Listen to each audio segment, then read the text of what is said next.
let's bring on LisaRenee. How are you, my friend? Hi there. How everybody? So good to see you again. I'm pretty sure we've had this interview in the past, but I wanted to bring you on. I know you didn't join Preschool All Stars 6 months ago. You've been here for a bit, but I wanted to bring you on because the last 6 months of your program has been it's been pretty epic to watch. So before we get into that and talk about your homeschool enrichment program, let's back up and go back in the day. What was your life like before you found me? What were some of the struggles and challenges that you were dealing with? Well, I found you April 2021 during a challenge, just like everybody here. It was right Yeah. at the same kind of time. And I really wasn't sure. I was working in a center and I had like a long commute. And then I would come home and have to do homework with my son and make dinner. And it was a lot of working in the preschool. It was like these long hours that they would give you, like, it was like they wanted you to work from 9 to 6 and it was like, wow, that's long. And then by the time I get home at 7, so part of me was like getting like burned out from just the commuting and then the coming home and being the mom and the wife and the long hours. And plus, I really felt like some of the programs weren't being run the way early childhood should be run. It was more like just worksheets and like this stuff I didn't really believe in. And so for all those reasons, I was just kind of like, all right, I need something different. And so the challenge is like really what got me to think I can do it. Like, I didn't see an ad per se. Like I just saw something about a challenge. And then I was like, I'm just going to try it. Yeah. So, and I think you hit the nail on the head because a lot of our teachers feel this way too, which is you feel like your hands are tied. Like, you know how kids should be taught. You know that like this one kid could be benefited so much if you taught him this way, but you've got like a curriculum you have to follow, or you've got your director or other person that's just kind of like, nope, you have to do it this way. And you don't have that creative license anymore to be able to teach the way you want. So I get Not at that. all. Yeah. What was your family life like? Was it stressful, frustrating? Like, did you need more income in your family? Well, I think besides needing a little more income, it was just like my son and my husband go to a school. My husband's a teacher in a public school, and my son's at a public school.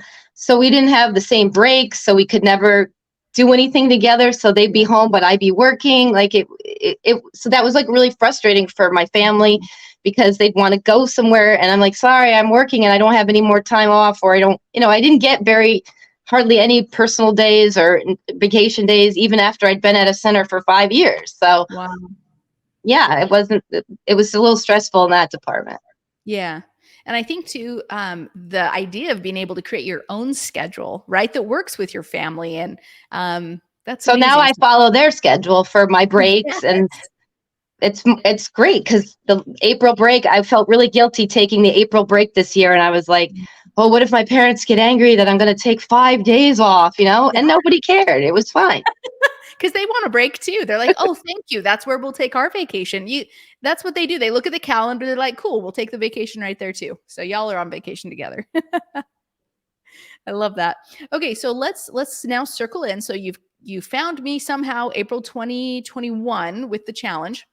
Of course, then we were doing the 7 students in 7 days, and we taught you how to start a local or an online preschool. And which program were you thinking of, or which program did you move forward on at that time? Was it a local or an online? Well, my mother-in-law had been living in the downstairs of my house where I am right now. And I said, well, I'll just turn, because she'd gone on to a nursing home. And I said, I guess we'll just turn that into a local because I'm not the best technical. So I got a little nervous about the online. Yeah. So yeah, I went preschool local right away. Like by July, I was handing out flyers, and August I was full, and September I opened. That's awesome. And so you started, was it preschool or homeschool enrichment? Preschool. I started as a preschool. Okay. And so you were full by the fall. And then, but something happened between the preschool year, which was last, 2021, and then something happened to this year that you changed to homeschool enrichment. So walk us through that. I kept getting a lot of calls of people who wanted to come on a tour, and then they would get here and they would ask me questions about immunizations. And I was like, what? And they were like, do I have to have chicken pox, or do I have to have this? And I was like, well, I'm not licensed yet. I was in the process. I was almost done with my licensor. My licensor was going to come to the house and do her final. And I was like getting so many calls for homeschool that I was like, uh-oh, maybe I better switch gears and just do homeschool, because it was a lot more people. So the very first year I just did preschool without going through the motions of the license. Then I just started transitioning, and everyone I have now is a homeschooler. Well, talk about you said there's a huge demand for it. So what were they looking for? If somebody's going to create a homeschool enrichment program, like what were the things that somebody might be looking for and be frustrated about that they'd want something different? Well, they definitely asked me some political questions. They asked me, you're not going to teach this, are you? Or you're not going to teach that, are you? So they want to know, and they want like a more one-on-one, like they don't want 21 kids in a class. Like the UPK in my town is free when you're 4 years old. So I thought, oh no, I'm going to lose all these 4-year-olds. Well, all the people who are homeschooled, they don't want their 4-year-old to go to that program, because there's like 25 kids in a class with 2 teachers, but it's still too many kids. Right. And so they really wanted to, and a lot of the kids' parents kind of cater what they want here. So they'll say, I want you to work on letters or numbers. And then other people will say, I just want him to play. So I can cater to, I always have play-based here, and I always have sensory things for everyone. But then if somebody has asked me to work more with a child on numbers or letters or things, I do that in a very fun, playful way. And so they get to do both. They get to pick both. Oh, I love that. And I think too, like you spoke to they looked at what's going on in the public schools, and they said, we're not okay with that.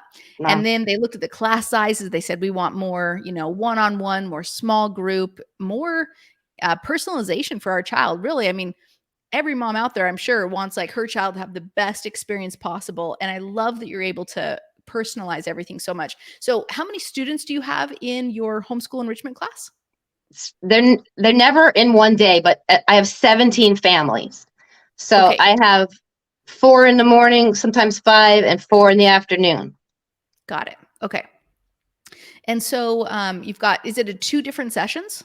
Like the morning kiddos leave after the morning's over? Okay.